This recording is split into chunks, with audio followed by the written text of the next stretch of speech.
1 minute here. Yeah, I'm going to explain you. As I told you, this one is a place to take the pictures. Okay?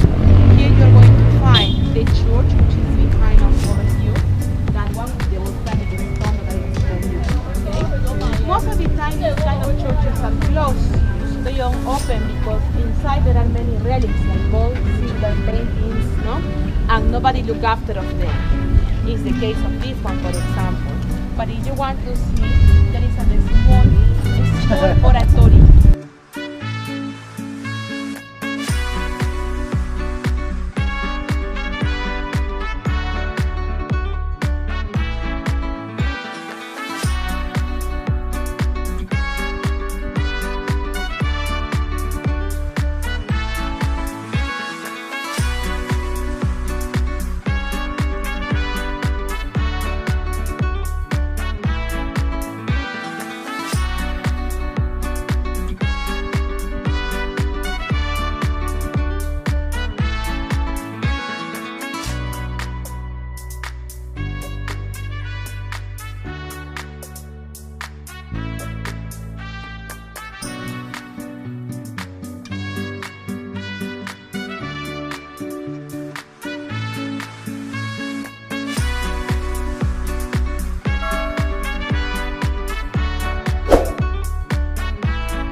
Here is Plaza.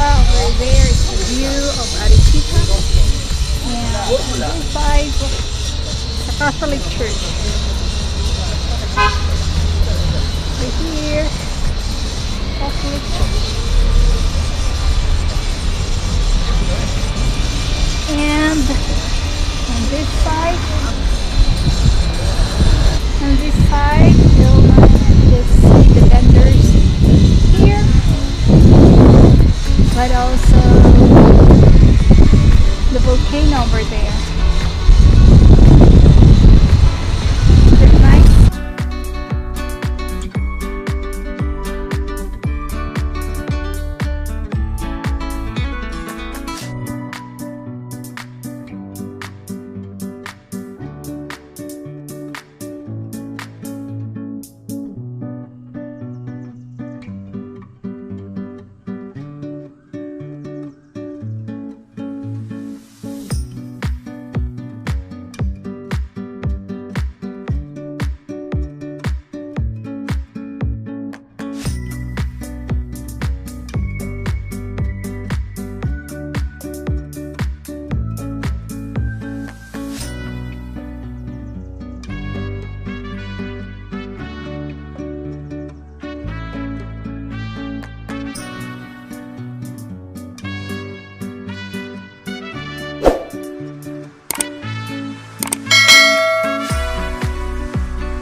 Please don't forget to press like, subscribe, and bell buttons.